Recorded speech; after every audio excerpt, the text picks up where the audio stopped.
brotó, pero en vez de tirarme hacia arriba, ese ruido infernal me tiró al suelo y yo caían vidrios y yo ahí me movía y no sabía qué pasaba. Estremecedores testimonios del periodista y escritor Héctor Abad Faciolince y el excomisionado de paz Sergio Jaramillo tras sobrevivir al bombardeo en una zona comercial de Ucrania. Escritora que los acompañaba sigue muy grave y fue trasladada a un hospital especializado. En un comunicado, Cancillería condenó lo sucedido, calificó de inaceptable el ataque de Rusia contra la población civil en Ucrania. Hasta el momento deja 11 muertos y 61 heridos. Tenemos todas las pruebas contra 7 integrantes del Tren de Aragua que, según la Fiscalía, torturaron a 4 personas en un local comercial en Chapinero. Los videos muestran cómo con carros y motos dejaron en bolsas plásticas los cuerpos. 3 menores de edad fueron atacados por un perro en la localidad de Engativá. El animal los mordió cuando caminaban por un parque del sector. El dueño fue capturado y los menores trasladados a un centro hospitalario. 54 personas diariamente en Bogotá son atacadas por perros. Es compleja la situación en el departamento del Atlántico por cuenta de la extorsión. Cerraron 5 estaciones de gasolina en Barranquilla y Soledad por este delito. La comunidad pide intervención urgente de las autoridades. Y en Noticias del Pacífico, en Popayán, 2 policías resultaron heridos en medio de una persecución. Los delincuentes habrían lanzado una granada a los uniformados mientras huían.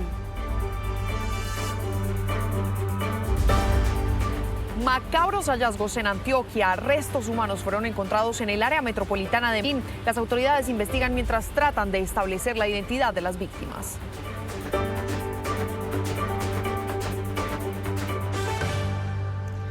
Escenas de terror y pánico, así describió Héctor Abad Faciolince el bombardeo de las fuerzas rusas con misiles a un centro comercial donde se encontraba junto con el excomisionado de paz Sergio Jaramillo y la periodista Catalina Gómez. El excomisionado también narró que se salvaron de milagro y que ahora esperan la recuperación de la escritora Victoria Amelina, gravemente herida. Yo sentí que del centro de la tierra algo brotó, pero en vez de tirarme hacia arriba, ese ruido infernal me tiró al suelo y yo caían vidrios y yo ahí me movía y no sabía qué pasaba, estaba aturdido. Es tal vez la historia más dura de narrar para el aclamado escritor colombiano Héctor Abad Faciolince. Traté de levantarme, me levanté, todo el mundo me decía que sí estaba herido, que sí estaba mal. Catalina me pedía perdón por haberme llevado a ese sitio. Y de repente veo yo a Victoria Amelina sentada, muy recta. A las 7:28 de la noche, hora local de Ucrania, la guerra les pasó de frente y se salvaron de un bombardeo que los dejó en medio de la incertidumbre. Y empieza todo a volar por los aires y veo uno como en cámara lenta los pedazos de marquesina, los vidrios volando, las vigas, una me cayó a mí en el muslo. Un segundo que parece una eternidad y la realidad empieza a transcurrir en cámara lenta. Así lo describieron el excomisionado Sergio Jaramillo y el escritor antioqueño que también compartían con la periodista Catalina Gómez. Eran gritos, obviamente en una lengua que no entendemos, y gritos de miedo, gritos de dolor, gritos de socorro, gritos de no sé qué, y te llevaban como a inspeccionarte y a decirte que te hicieras más lejos porque podía caer otra bomba. En medio de este estremecedor relato, contaron que lo suyo fue un milagro y que en este momento todas las oraciones y las fuerzas están con su amiga y guía, la joven novelista ucraniana de 37 años, Victoria Amelina, que espera salir victoriosa de una lesión en el cráneo causada por los vidrios. Lucha por su vida en un hospital en otra ciudad. Catalina Gómez la acompaña. Ella salió en una ambulancia con Catalina esta mañana con Médicos Sin Fronteras. La llevaron a un hospital más especializado. Es una situación muy delicada y la familia quiere que sean ellos quien le informen. Después de ganarle a la muerte, decidieron que hasta acá llega esta misión. Mañana esperan estar en la frontera de Polonia y volver a su hogar. Nuestra misión de solidaridad, nuestra misión de información, tal vez llegó hasta unas profundidades excesivas que no nos esperábamos. Sergio está cojeando mucho, tiene mucho dolor, yo estoy aturdido. Catalina se queda aquí, ella vive aquí, ella es corresponsal de guerra aquí, pero nosotros al amanecer de mañana esperamos estar llegando a la frontera con Polonia para irse Sergio a su casa y yo para volver a Colombia en los próximos días. Catalina Gómez Ángel, la periodista colombiana que también estaba en el restaurante al momento del ataque, le envió un reporte al canal internacional de noticias France 24, de la cual es enviada especial segundos después de la caída del misil. Milagrosamente, ella salió ilesa. Este es el resultado de un ataque que acaba de suceder en la ciudad de Kramatorsk. Este es uno de los restaurantes más importantes de la ciudad, uno de los tantos, si eran un poco después de las 7 de la tarde cuando un misil cayó exactamente, como pueden ver, en el restaurante estaba absolutamente lleno y lo que estamos viendo en este momento son escenas de terror. Hemos visto heridos salir, algunos muy graves. Aquí los que nos encontrábamos realmente, es decirlo, estamos de cierta manera vivos de milagro. Están corriendo las ambulancias y el lugar está absolutamente destruido. Así que este ha sido uno de los tantos ataques que han habido hoy alrededor de la ciudad, pero alejados, y este misil cae en un lugar donde había civiles y en una ciudad que obviamente también hay muchísimos militares, está muy cerca del frente de batalla. Pues precisamente sobre este brutal ataque se pronunció la Cancillería a través de un comunicado. Expresó su más enérgica condena y calificó de inaceptable el ataque a la población civil. Envió un mensaje de solidaridad a los 3 colombianos afectados, también a la escritora Victoria Amelina, que está en estado crítico y quien recientemente había estado en Colombia. Tras conocerse la noticia sobre el bombardeo ruso a una zona residencial de Ucrania en el que resultaron heridos los colombianos Sergio Jaramillo, excomisionado de paz, el escritor Héctor Abad y la periodista Catalina Gómez, desde el gobierno se conoció este primer comunicado. Expresa igualmente su deseo de recuperación a la ciudadana ucraniana Victoria Amelina y a todas las víctimas de estos hechos. El gobierno de Colombia reitera su compromiso de defender la vida como norte de todas las decisiones. No obstante, para Héctor Abad y Sergio Jaramillo, al pronunciamiento le faltó contundencia a la hora de rechazar el ataque. Yo creo que Colombia tiene que escoger si quiere estar al lado de esos países tan dignos como Nicaragua, Venezuela, Cuba, Corea del Norte. Si quiere estar al lado de ellos, apoyando a Putin, bueno, pues seremos nosotros esa categoría de país. En lugar de concentrarnos tanto en países particulares, la idea de bloques que es terrible, tenemos que pensar en los principios. El primero, lo que hablamos, el derecho internacional, como ya lo estábamos discutiendo, el derecho internacional. En un segundo pronunciamiento, esta vez dado desde el Ministerio de Relaciones Exteriores, el canciller Álvaro Leiva rechazó explícitamente el ataque atribuido al gobierno ruso. El Ministerio de Relaciones Exteriores expresa su más enérgica condena al inaceptable ataque por parte de las fuerzas rusas a un blanco civil en Kramatorsk, Ucrania. El gobierno colombiano también reveló que se ha puesto en contacto con los connacionales afectados y que trabaja en brindarles el apoyo y la atención que necesitan. Mientras tanto, en la ciudad de Kramatorsk sigue el pánico luego del ataque a esta reconocida pizzería. El número de muertos ascendió a 11 y 61 personas se recuperan de las heridas, muchas de gravedad. Nuestro corresponsal permanente en Europa, Andrés Gil, ha estado siguiendo muy de cerca la situación. Adelante, Andrés, buenas tardes. Hola, muy buenas tardes. Este brutal ataque cometido por las fuerzas rusas en territorio ucraniano ha generado particularmente la condena de la comunidad internacional. Ha sido muy sensible este ataque y sus resultados devastadores, puesto que entre los 11 muertos hay varios menores de edad y entre ellos 2 gemelas que perdieron la vida por cuenta de la explosión de 2 misiles rusos sobre un objetivo civil, sobre un restaurante en la ciudad de Kramatorsk. Este es el panorama del restaurante Ria Pizza en la ciudad de Kramatorsk tras el ataque con misiles. Después de 24 horas, socorristas continúan sus labores de búsqueda y rescate bajo toneladas de cemento. 2 hermanas gemelas de 14 años están entre las víctimas. Segundos después del impacto, una mujer grabó el interior del lugar. Estábamos comiendo, nos alcanzó un misil ruso en Kramatorsk.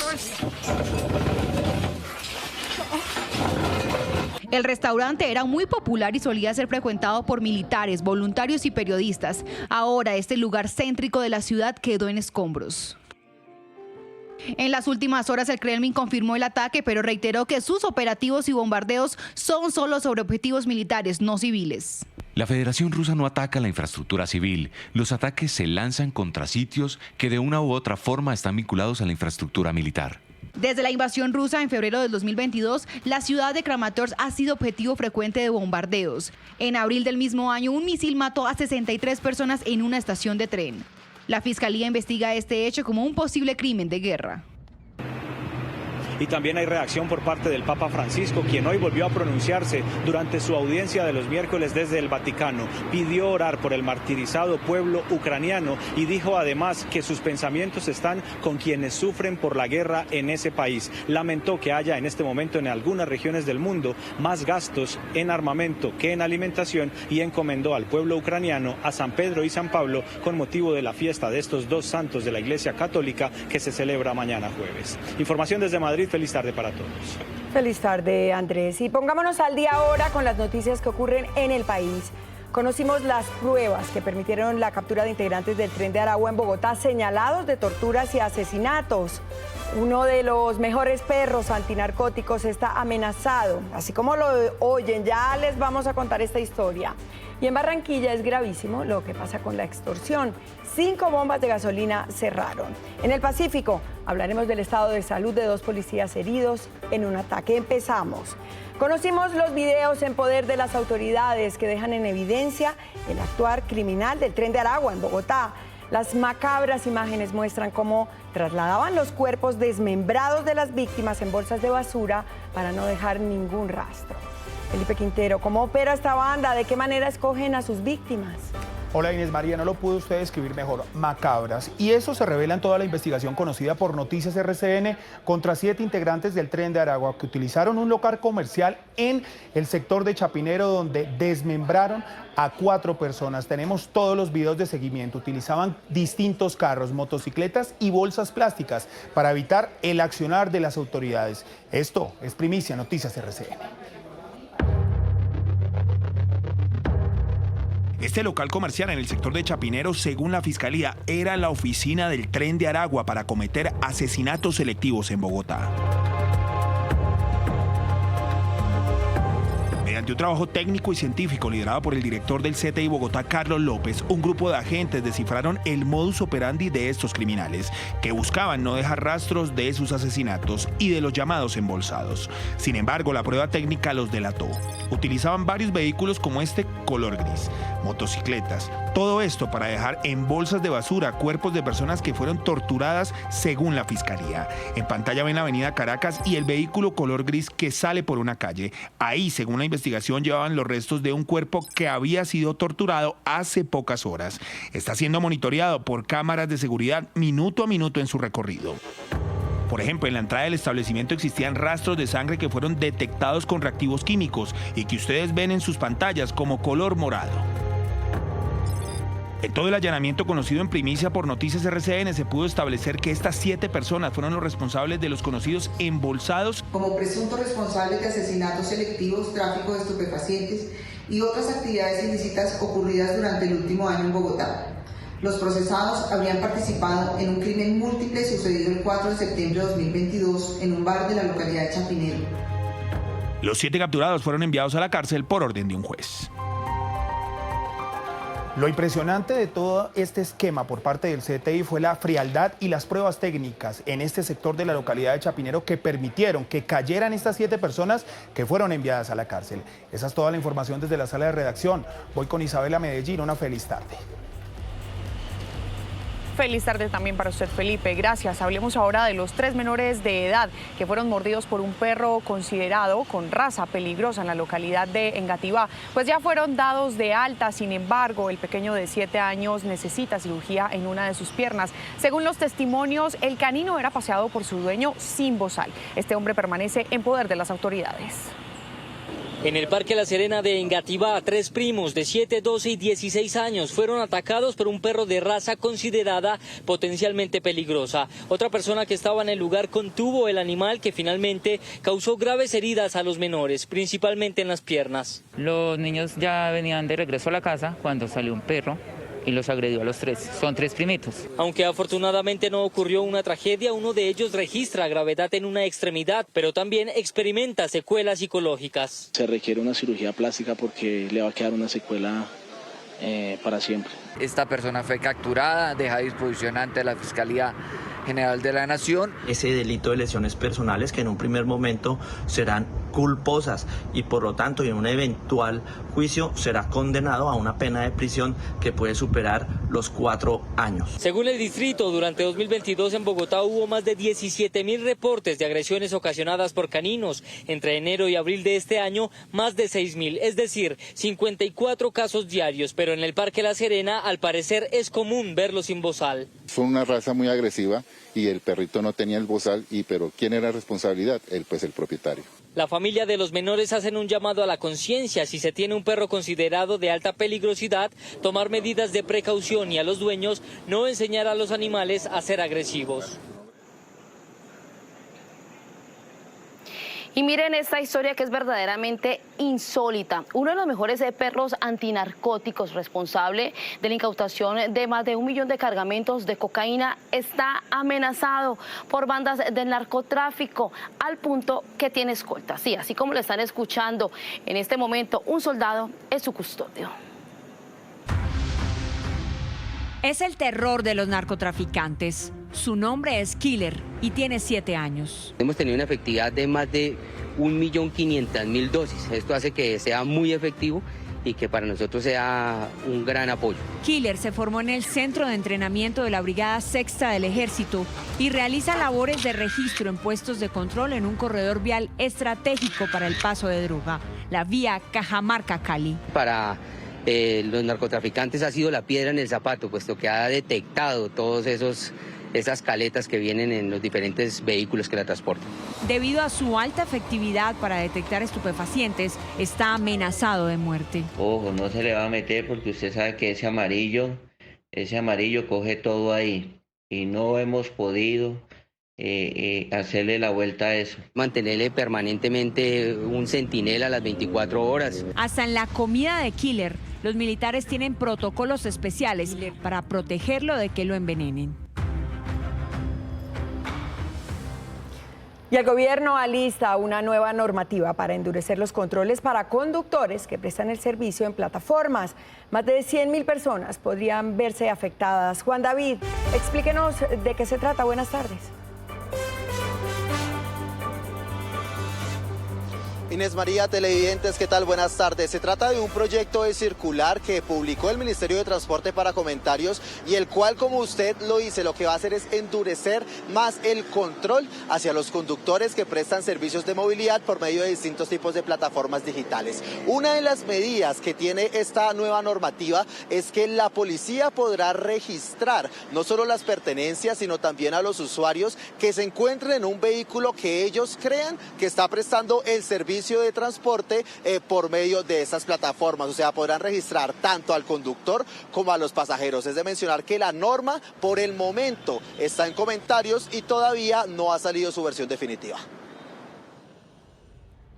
El Ministerio de Transporte publicó el borrador de una circular por medio de la cual endurece los controles contra los conductores de vehículos particulares que prestan servicios de movilidad en plataformas como por ejemplo Uber o Didi. Incluye grabar el procedimiento para que pueda servir de respaldo y identificar plenamente tanto el vehículo como el conductor. De acuerdo con la norma, se busca que la policía pueda registrar los bienes y pertenencias de los conductores y pasajeros con el fin de establecer si el vehículo particular presta un servicio de transporte. Registrar personas y los bienes que posee para establecer la identidad de una persona cuando la persona se resista a aportar la documentación. Para los conductores y usuarios, esta norma podría afectar a más de 100.000 trabajadores en todo el país. Ellos piensan solamente en maltratar a la gente que está trabajando y no dan oportunidad de trabajo. Si no dejan trabajar a los pobres señores de Didi ni Uber, pues entonces van a tomar otras medidas, que es la delincuencia común, la que estamos viendo como tal. Es incomprensible que un gobierno de corte social publique un borrador de circular que tiene como efecto práctico endurecer la persecución contra las más de 100.000 familias que generan ingresos a través de las plataformas digitales. Aún se desconoce si desde el Ejecutivo se va a buscar legalizar o formalizar a los conductores de plataformas digitales. Se espera que durante el segundo semestre de este año el Ministerio de Transporte presente ante el Congreso de la República un nuevo régimen sancionatorio de transporte en el cual incluirían nuevas normas y sanciones en contra de los conductores de este tipo de plataformas. Por el momento es toda la información económica, ustedes tienen muchas más noticias. Así es, Juan David, las noticias del Caribe colombiano, porque la extorsión no da tregua en el departamento del Atlántico. En Barranquilla y su área metropolitana, 5 estaciones de combustible cerraron por la presión de estos delincuentes. Jairo, ¿qué dicen las autoridades? Buenas tardes. Hola Jessica, muy buenas tardes. Yo quiero mostrarle cómo amanecieron varias estaciones de combustible en el municipio de Soledad y también en Barranquilla, así cerradas. Lo que han dicho las autoridades es que se va a establecer una patrulla conjunta entre funcionarios de la policía y uniformados del ejército para garantizar la seguridad en estas estaciones de combustible que, según han relatado las víctimas, desde el pasado jueves comenzaron a recibir amenazas telefónicas y también panfletos. Lo peor de todo es que ya han hecho varios atentados, de los cuales resultó un funcionario de una de las bombas de gasolina muerto y otro más herido. Quien encendió las alarmas de un posible paro de estaciones de combustible en Barranquilla y Soledad por intimidaciones y ataques extorsivos fue el presidente de Fendipetróleo en el Caribe. Lo que hay en este momento son estaciones de servicio ya con la operación cerrada. Tenemos 5 estaciones de servicio, 3 en el municipio de Soledad, 2 en el distrito de Barranquilla. La semana pasada varios distribuidores de combustible recibieron panfletos amenazantes y se reportaron 2 ataques contra estaciones de servicio, con un saldo de un empleado muerto y otro herido. Hoy entre 5 y 7 estaciones de Barranquilla y Soledad no ofrecen su servicio. No podemos permitir bajo ninguna circunstancia que estos delincuentes nos sigan amedrentando a los soledeños de bien. La policía articuló un operativo en las estaciones de servicio, pero entre clientes y funcionarios se mantiene la percepción de inseguridad. A partir de la 1 de la tarde van a tener un servicio de policía y del ejército acompañando. En las últimas horas se registró un atentado contra un negocio de abastos en el barrio Santa Inés de Soledad. Al parecer la causa del atentado es la misma, extorsión. Y en Noticias RCN estamos pendientes de los casos que afectan a nuestros niños. Ayer denunciamos el caso de una niña de 12 años que fue asesinada acá en el municipio de Soledad. Hoy estuvimos dialogando con las autoridades y ofrecieron una recompensa de 10 millones de pesos por información que permita capturar a la persona que es señalada de este homicidio. Ya está identificada y, según han dicho las autoridades, en las próximas horas se podría dar su captura. Tenemos una posible ubicación del agresor, una identificación, ya es el trabajo de articulado con Fiscalía para poder generar órdenes de captura y demás. Por el momento es toda la información desde el municipio de Soledad. Ingrid, usted en Cali tiene más Noticias RCN. Muy buenas tardes. Gracias, Jairo. Buenas tardes. Lamentable lo que está pasando allí en su departamento. Vamos ahora con noticias del Pacífico, porque 2 policías resultaron heridos cuando fueron atacados en medio de una persecución. Fernando Rojas, buenas tardes. Usted tiene toda la información.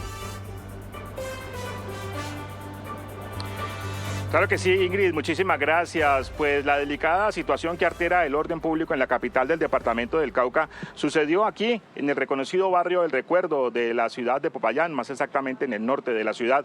Según la información, uniformados de la Policía Metropolitana de Popayán se encontraban realizando labores de control cuando requirieron a 2 personas que se movilizaban en una motocicleta. Las 2 personas hicieron caso omiso a la orden de pare, emprendieron la huida y aquí, en este sector, lanzaron una granada que afectó a los 2 uniformados que realizaban la persecución. Como la patrullera Ángela Toro y el patrullero Yamir Ruano, fueron identificados los 2 policías que resultaron heridos después de que 2 hombres les lanzaran una granada de fragmentación en medio de una persecución. Los delincuentes no siguieron una orden de pare de los uniformados y los atacaron. Los sujetos lanzan un artefacto explosivo, el cual le causa unas heridas leves, por fortuna, a la patrullera Ángela María Toro y al patrullero Yamir Ruanes. Temor sintieron los habitantes del barrio El Recuerdo de Popayán, donde ocurrió el hecho. Una explosión de esas, pues, por acá uno cuando, eso no, todo el mundo asustado. Los uniformados fueron trasladados hasta un centro asistencial, en donde se recuperan de leves heridas. La alcaldía de Popayán ofrece una recompensa por información que permita capturar a los responsables. Ha ofrecido la recompensa de hasta 10 millones de pesos para quien pueda dar información que conduzca con el paradero de quienes cometieron estos hechos. Los agresores, a pesar del cierre de la ciudad, lograron huir. Precisamente también en el departamento del Cauca, en el municipio de Balboa, se viene presentando unos confrontamientos o combates entre el Ejército Nacional y un grupo armado ilegal. En las últimas horas, desafortunadamente, un joven menor de edad, en medio de esos combates, cayó en un campo minado, resultando herido en sus extremidades inferiores. Desafortunadamente, un menor de edad de 16 años resultó afectado por una mina antipersona. El menor ya fue remitido a un centro asistencial de la ciudad de Popayán, donde esperamos se recupere de manera pronta. Estos combates han permitido precisamente que el Ejército Nacional recupere varias de las veredas que estaban siendo ocupadas por estos grupos al margen de la ley. Vamos ahora con Isabela, con más información desde Medellín. Muchas gracias, Fernando. Luego de que un militar fue asesinado y otro secuestrado por grupos al margen de la ley en norte de Santander, familiares y defensores de los derechos humanos piden mayores garantías para los integrantes de la fuerza pública que habitan en este departamento. Brandon, ¿dónde específicamente se dieron los hechos? Buenas tardes. Buenas tardes, Isabela. Así es, preocupante la situación después de un asesinato y un secuestro en el departamento norte de Santander de integrantes de la fuerza pública, lo que ha encendido las alarmas en la comunidad. El primer hecho ocurrió en el municipio de Puerto Santander, donde 2 hombres armados llegaron hasta un local comercial y le arrebataron la vida al soldado de 20 años, Gregorio Guerra. El segundo hecho ocurrió en zona rural del municipio de Tibú, donde 2 hombres armados, también identificados con brazaletes del ELN, se llevaron con rumbo desconocido al soldado de 19 años, Dairon Payares. 39 días después, aún su familia no sabe de su paradero. El asesinato de Gregorio Guerra y el secuestro de Dairon Payares mientras estaban de permiso militar ha generado preocupación en la comunidad norte santandereana. Hay percepción de pocas garantías para los integrantes de la fuerza pública. Usted estando de civil, visitando a un familiar y que lleguen a asesinarlo o a secuestrarlo, como sucedió en La Gabarra, esto realmente ya es desfasado. La familia del soldado Dairon Payares, quien ya cumple más de un mes retenido al parecer por el ELN, espera que se le respete la vida y pueda regresar a su casa sano y salvo. Por favor, se coloquen la mano en el corazón, él tiene familia, su mamá está muy preocupada, su papá, nosotros los hermanos, los demás familiares, una preocupación inmensa. Sin lograr comunicación con su ser querido, familiares aseguran que una comisión humanitaria ya adelanta diálogos con el ELN para la liberación del joven. Y volvemos con más de los estremecedores testimonios del escritor y periodista Héctor Abad y del excomisionado de paz Sergio Jaramillo tras sobrevivir al brutal ataque en Ucrania. Yo sentí que del centro de la tierra algo brotó, pero en vez de tirarme hacia arriba, ese ruido infernal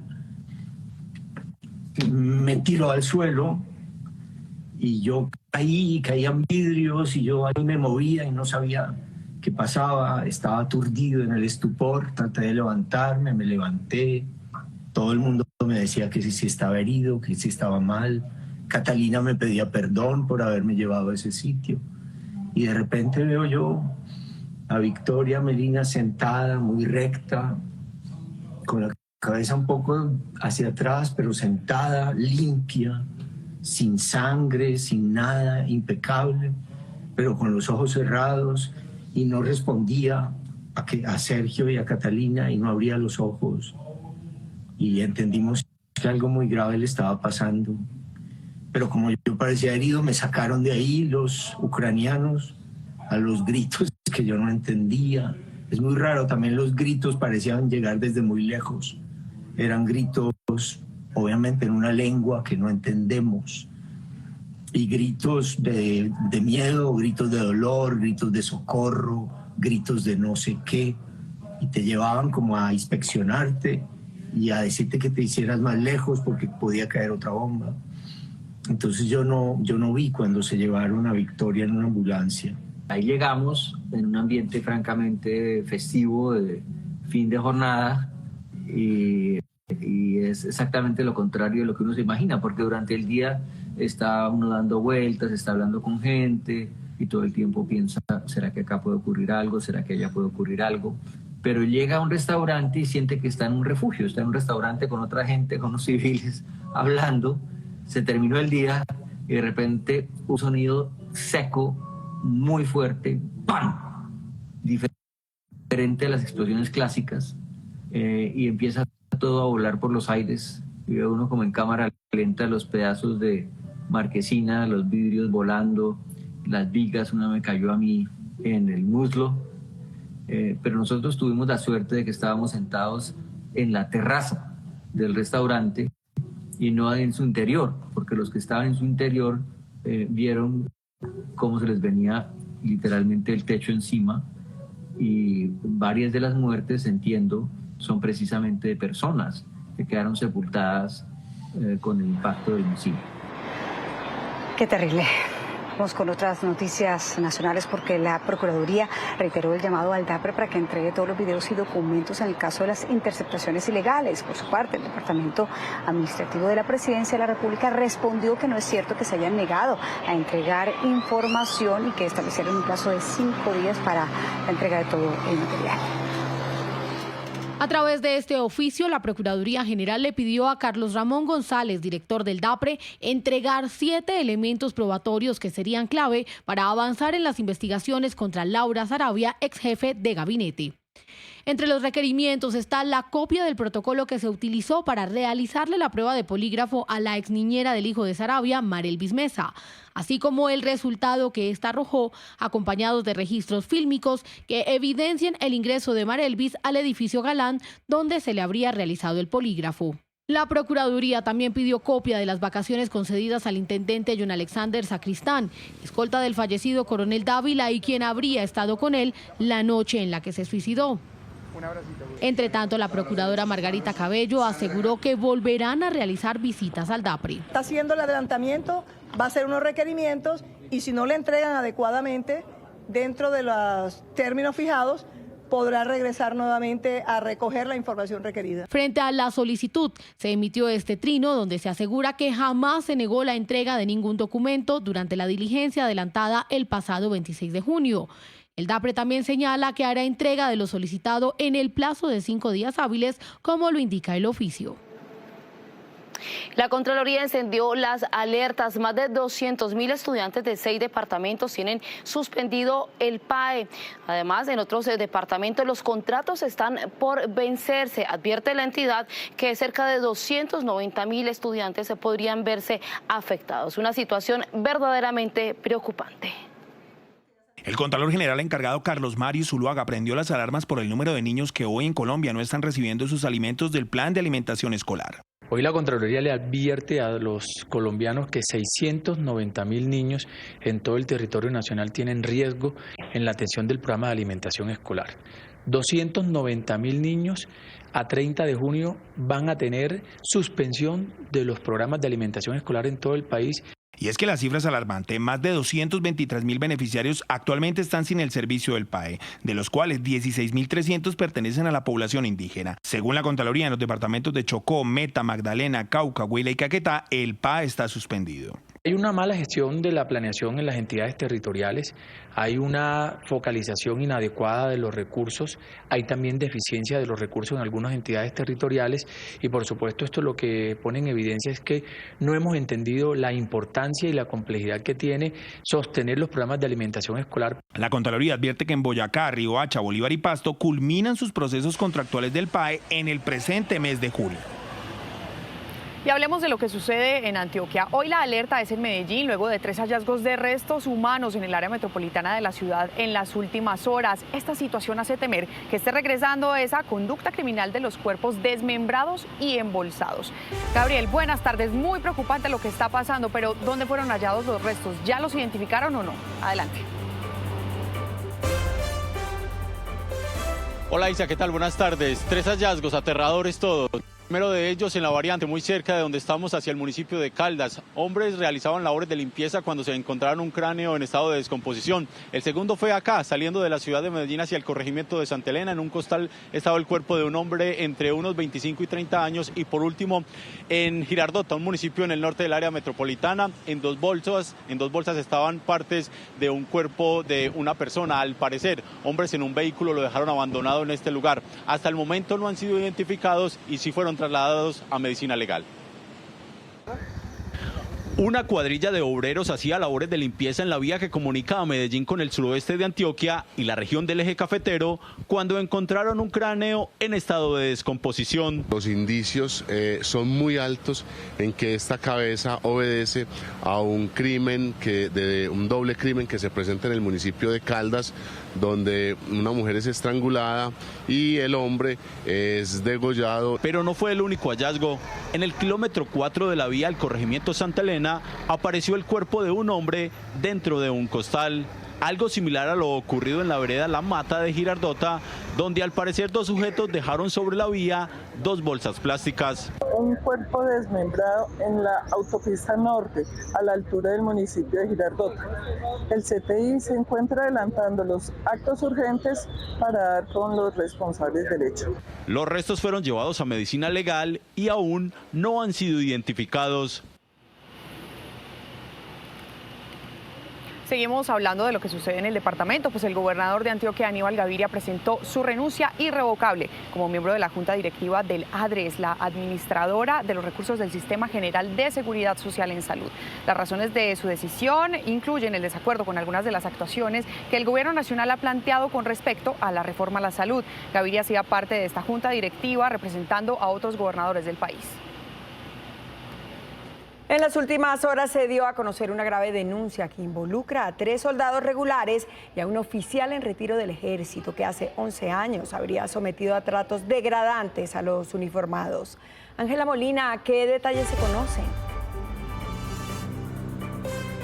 Inés María, buenas tardes. Mire, pues le cuento que según la investigación, la situación se habría comenzado a registrar cuando un día estos 3 uniformados recibían visita en el cantón militar aquí ubicado en la ciudad de Tunja. Ellos salieron hacia el kiosco que queda dentro de las instalaciones y allí compraron unos cigarrillos. Un superior los habría sorprendido y esto generó la furia del hoy teniente retirado que ahora deberá responder por el delito de tortura agravada, según la Fiscalía y según un juez de garantías.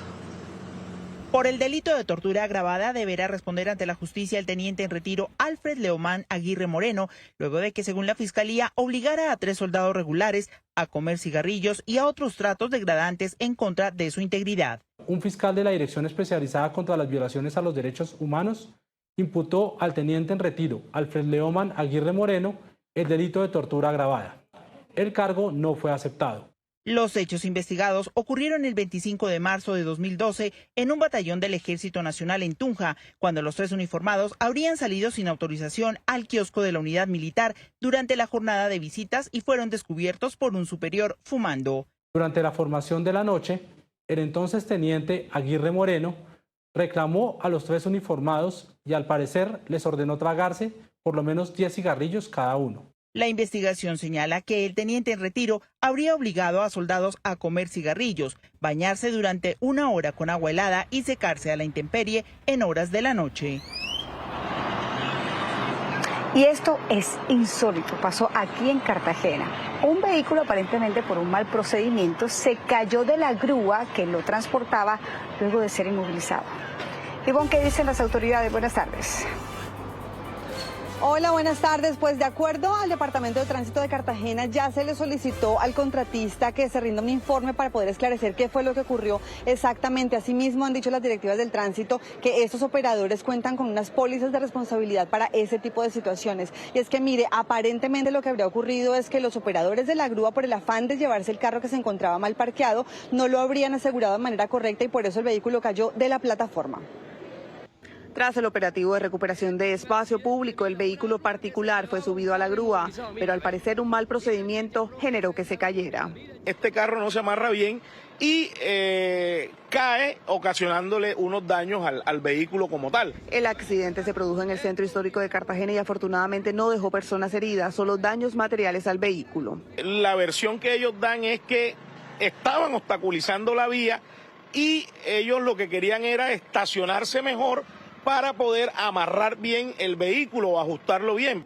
Según el Tránsito de Cartagena, solicitó al contratista rendir el informe correspondiente sobre el incidente con el fin de esclarecer los hechos. También se verificará que este cuente con los insumos pertinentes para atender todo lo relacionado con los eventuales daños que haya podido sufrir el vehículo.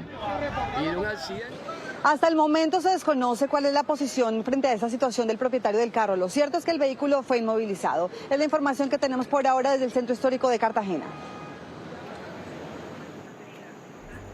Volvemos al Pacífico y ahora hablamos de lo que ocurre en el tradicional Boulevard del Río, aquí en Cali, un sitio turístico de la capital del Valle del Cauca, que en los últimos meses se ha convertido en un escenario de rumba. Dicen los habitantes del sector que el desorden se ha apoderado de este espacio y que no pueden ni siquiera dormir. Le piden a las autoridades que tomen medidas. Víctor Tavares, buenas tardes. Frente a esta situación, ¿qué dicen desde la alcaldía?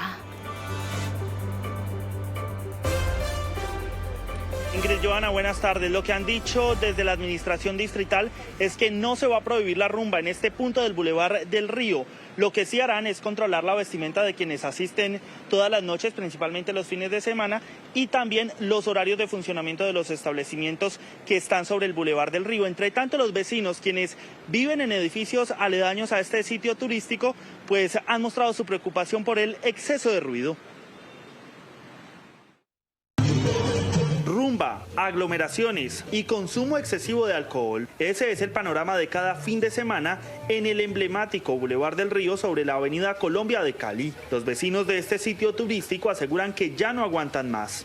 Está en bafle, está en orquesta, está en de todo y somos en un edificio que somos personas adultas y estamos afectados porque no podemos dormir. A la rumba, que se extiende hasta la madrugada, se suma, según ellos, el consumo de drogas. Hay mucha droga, el alcohol, es una parrandería, una locura aquí, la bulla es increíble, pues. El gremio de establecimientos nocturnos también se unió al llamado para que las autoridades tomen cartas en el asunto. Nosotros apoyamos toda la cultura, la salsa, la alegría de los caleños, pero tenemos que tener una regulación. Entre tanto, desde la alcaldía aseguraron que el control que se realizará será un código de vestimenta. No puede ser que esta actividad se adelante con personas sin camisa. Lo lógico es que la gente tenga mínimamente su camisa. Desde la Secretaría de Seguridad señalaron que se está contemplando autorizar la rumba solo hasta las 12 de la madrugada en este punto.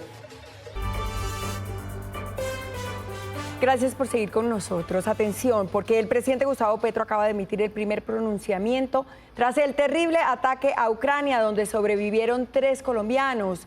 Dice que Rusia atacó a 3 civiles colombianos indefensos y violó los protocolos de guerra. Pide a la Cancillería entregar una nota diplomática de protesta y señala que espera el regreso sanos y salvos de los connacionales. En el último año, 292.000 negocios dejaron atrás los créditos informales y, por supuesto, el gota a gota porque decidieron pedir esos créditos a los bancos formalmente. Sin embargo, según Microfinanzas, hay todavía negocios que prefieren pedir esos créditos informales aunque las tasas anuales superen el 300%. Se estima que hay cerca de 6 millones de micronegocios en el país que generan más de 3 millones de empleos, pero muchos prefieren acudir a un gota a gota en lugar de entidades de crédito. esta población tiene un tema que es la autoexclusión, ¿sí?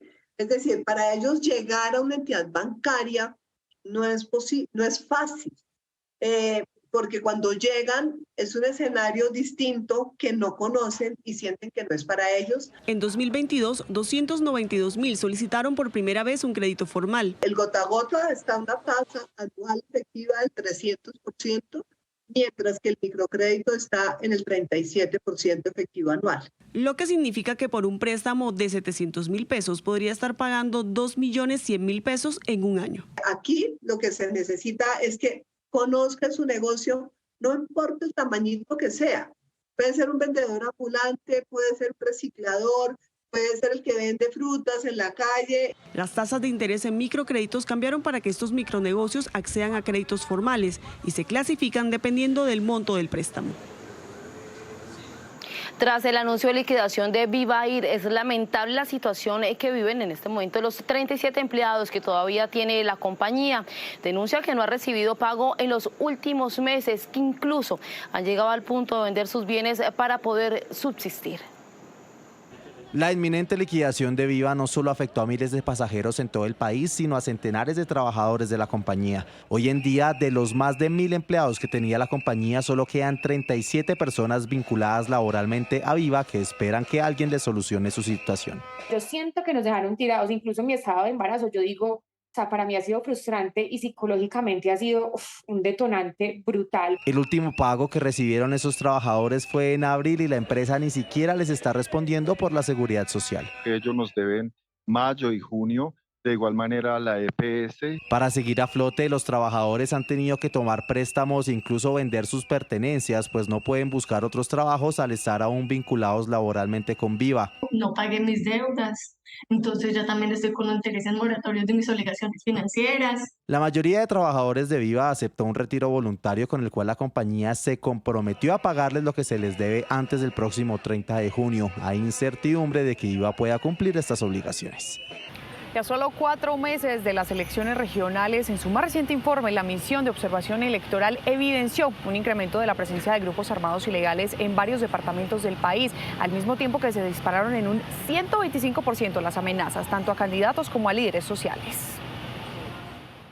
Cero iban 4 informes en los que las advertencias y alertas de la MOE han sido claras. Se han mantenido como los más violentos registrados en la historia reciente del país. Los gobernadores, candidatos han manifestado que la seguridad está en crisis en las regiones y este informe da la razón. Revela que aumentó 128% las acciones de grupos criminales contra líderes políticos con respecto a 2019. Y escuchen esa cifra, 768 acciones de dichas estructuras, de las cuales el 69% corresponden a acciones armadas. Las disidencias de las FARC aumentaron sus acciones armadas en un 153,7%, así como también se incrementaron los amedrentamientos en un 85,3%. El ELN también entra en esta lista. Las acciones subieron 34,1% y los amedrentamientos 84%. El resto de los grupos armados organizados e ilegales han registrado incrementos del 67,2% y 134%. La organización pide atención prioritaria, escuchar a los mandatarios y que no se quede solo en anuncios. La MOE reitera que en lugar de simplemente emitir llamados de alertas, las instituciones activen y den a conocer sus planes de acción y prevención de cara a la violencia. El congresista republicano Mario Díaz Balar explicó a Noticias RCN y NTN 24 en qué consiste su propuesta de diferir los fondos de asistencia que Estados Unidos le da anualmente a Colombia. Él es el presidente del subcomité encargado de asignar esos dineros. María Molina en Washington con toda la información. Buenas tardes, María. Hola, ¿qué tal? Muy buenas tardes. En entrevista con Noticias RCN y NTN 24, el congresista republicano Mario Díaz Balart, quien además es el presidente del subcomité de asignaciones para las operaciones en el extranjero, explicó por qué propone diferir los recursos que anualmente Estados Unidos le entrega a Colombia. Dice el congresista que su preocupación por el rumbo del país la comparte también con miembros del Partido Demócrata. Aún así, pues miembros de este partido han criticado la propuesta y aún tendría que pasar varios pasos antes de ser aprobada. El aumento en los cultivos de coca y las relaciones del presidente colombiano Gustavo Petro con regímenes autoritarios como Venezuela, Cuba, Irán y Rusia despiertan preocupación en varios congresistas de Estados Unidos. El presidente del subcomité encargado de asignar fondos para operaciones en el extranjero, el republicano Mario Díaz Balart, propone diferir los casi 500 millones de pesos anuales que Estados Unidos le otorga a Colombia para la lucha contra las drogas, la seguridad y el desarrollo.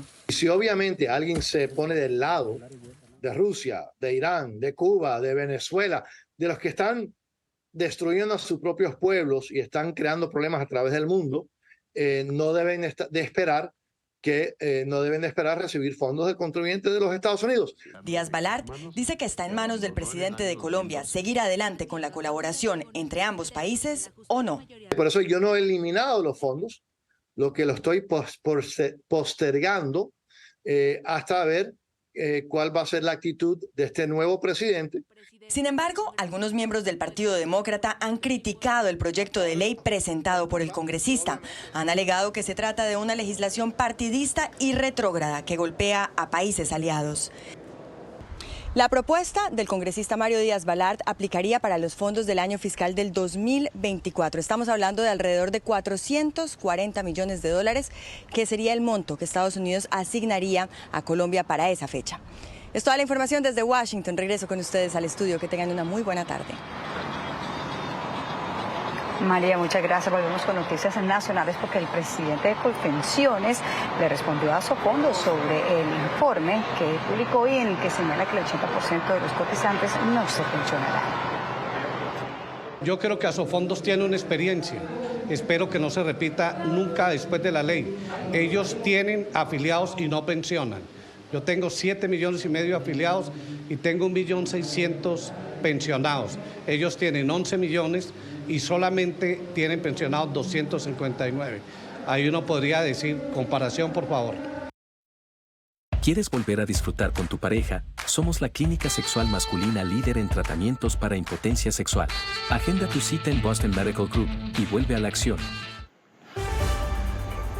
Y antes de la pausa, un buque llevó los restos del Titán, el sumergible que implosionó en el Atlántico, los llevó a un puerto de Canadá. El objetivo es que puedan revelar la información de las causas de la tragedia en la que murieron 5 personas. Ya regresamos.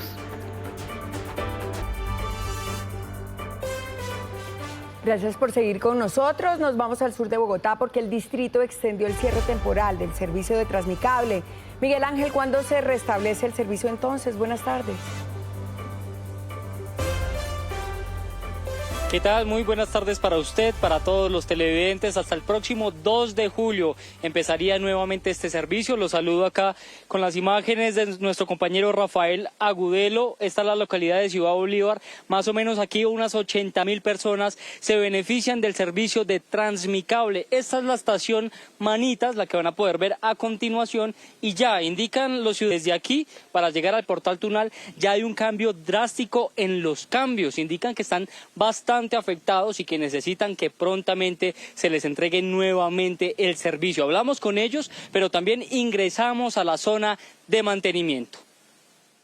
Ciudad Bolívar sin Transmicable, aún se demora el mantenimiento. A mi espalda, la estación de Transmicable Juan Pablo II. Aquí llegan y salen diferentes habitantes de Ciudad Bolívar para desplazarse, bien sea hasta la parte alta de la localidad o hasta el Portal Tunal para seguir hacia otros destinos. Un tiempo aproximadamente de 20 minutos. Por estos días y debido al mantenimiento aumenta hasta los 40 minutos. Me toca desde abajo, de San Francisco hasta aquí. Entonces siempre se demora uno bastante tiempito. Hasta el próximo domingo las personas encontrarán las estaciones de esta manera, vacías y algunos elementos relacionados al mantenimiento que adelantan. Un lapso que pidió la empresa encargada de este proceso entre el 10 y el 28 de junio. Pidieron un poco de plazo más hasta el próximo 2 de julio. Pero pues sí hace mucha falta, porque mi hijo lo utiliza por la mañana, por la tarde, pero ahorita le ha tocado irse los buses que salen repletos, llenos y... Aún tienen que descartar cualquier posible riesgo que pueda afectar al sistema y a los ciudadanos. Es importante porque pues que sacan con entregarlo, digamos, antes y que pues no haya seguridad. A partir del lunes vuelve el beneficio para unas 80.000 personas de Ciudad Bolívar. Siempre las celebraciones son sinónimo de felicidad, como en este caso, en donde los vecinos de la localidad de Kennedy, en Bogotá, recuerdan el incumplimiento en la entrega de una obra para el metro que tardaría 3 meses, pero ya lleva más de un año sin ver resultados. Happy birthday to you. Happy birthday, 3 de mayo. En una triste celebración, los vecinos de la avenida 1 de Mayo celebran los 35 meses de retraso que tiene la obra sobre la vía. Dijeron que iba a durar 3 meses y llevamos 18 meses. La dulce torta que prepararon para la triste celebración se convierte en un amargo bocado para los habitantes de la localidad de Kennedy que han sufrido con este retraso. Estamos trayendo un ponqué al IDU más bien y al acueducto a ver si se conmueven de esta comunidad para que pues terminen esta obra. Es una obra de mover unas redes de alcantarillado para el metro que debería durar 3 meses y que ya va más de un año. La comunidad está muy afectada. A las 3, 4, 5 de la mañana un golpeteo, no sé qué es lo que están haciendo, el cual causa mucho ruido y eso se extiende a casi todo el barrio aquí de Camilo Torres. La obra es indispensable para la construcción de la primera línea del metro y consiste en la reubicación de los servicios públicos enterrados bajo la vía y cuya demora deja serias consecuencias también para los comerciantes. Me he visto terriblemente perjudicada porque no vienen ni mis clientes ni mis proveedores quieren venir a descargar material acá. Los vecinos son conscientes de la necesidad de dichas obras, pero piden a los constructores responsabilidad y cumplimiento, pues la paciencia para soportar las afectaciones comienza a rebosar la copa.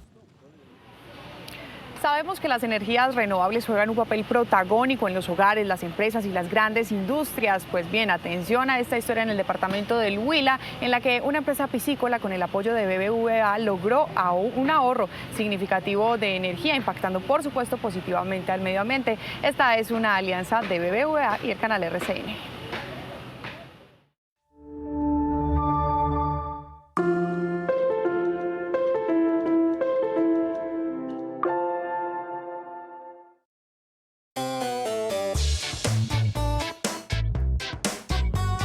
Huila es un departamento que brilla, en el que a través de paneles solares se promueve la generación de energía limpia.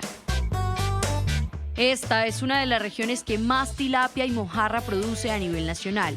Empresarios del sector saben que utilizando esta clase de energía logran aumentar la producción de pescado y evitar la contaminación de las cuencas hídricas. Si nosotros utilizamos un sistema de recirculación, lo que hacemos es que estamos aprovechando en la medida de lo posible el mismo agua y ahí estamos contribuyendo con el aporte de la huella de carbono en beneficio o en pro de eso. El apoyo de BBVA ha sido fundamental para dejar huella en el medio ambiente y seguir concientizando a las personas desde el programa Aprendemos Juntos 2030. Empezamos con 180 kilovatios y esperamos en 3 o 4 años estar en 2 o 3 megas para que todas nuestras necesidades de energía estén satisfechas.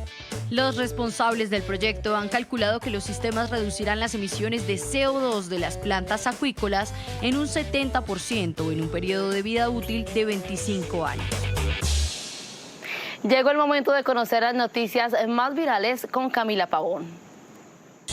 Hola a todos y bienvenidos a la Cápsula Digital. Aquí le contamos lo que es tendencia en redes sociales. Este miércoles quiero empezar con la inesperada propuesta de matrimonio de una pareja durante su vuelo a Cancún. El hombre esperó a que la mujer saliera del baño mientras todos esperaban con entusiasmo. El video fue compartido en TikTok, donde vemos al hombre esperando a que su amor salga del baño. Detrás de él, pasajeros con los celulares en la mano listos para grabar, mientras otros sostienen carteles que dicen ¿te casarías conmigo? Por otro lado, quiero mostrarles el rescate de una tortuga laúd en el municipio de Moñitos, Córdoba, luego de estar atrapada en una superficie boscosa. Las autoridades de protección y bienestar animal se dirigieron hasta el municipio para proceder a la liberación de la tortuga. Y cierro con la casa abandonada que esconde muñecas y juguetes tenebrosos. Toda una película de terror.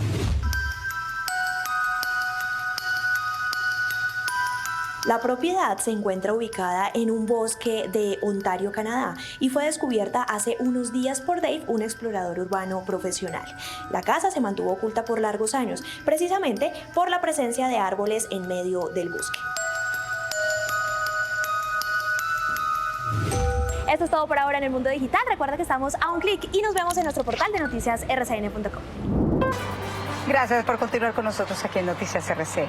Hoy se conmemora el Día Mundial de la Comunidad LGBTIQ+, y la Alcaldía de Bogotá se unió a esta celebración e hizo un llamado a la tolerancia e inclusión. Hoy el Distrito de Bogotá se unió a la conmemoración del Día Internacional del Orgullo LGBTIQ+. Diferentes representantes y líderes sociales hicieron llamados a la tolerancia y el respeto. Una mujer trans se caracteriza por ser una mujer perseverante y guerrera. Cambiar esos estigmas en los que nos tiene la sociedad ha sido un gran reto para nosotras como mujeres diversas, mujeres trans. La alcaldesa Claudia López envió un llamado al Congreso y mencionó que durante el año han sido atendidas 376 personas de la comunidad por algún tipo de agresión. Y es un llamado al Congreso a que niegue cualquier ley de reconversión, que es una ley de discriminación, dolor y maltrato a la comunidad trans, y que por el contrario saque adelante la ley trans ya. Otros sectores también hicieron llamados. En el año 2021 y 2022 fueron asesinadas 351 personas de los sectores LGBTI. En el 2022, 35 mujeres trans fueron asesinadas y 66 hombres gays fueron asesinados. Como acto simbólico, la Casa de Nariño desplegó la bandera LGBTI y en el Monumento a las Banderas en Bogotá se izaron 20.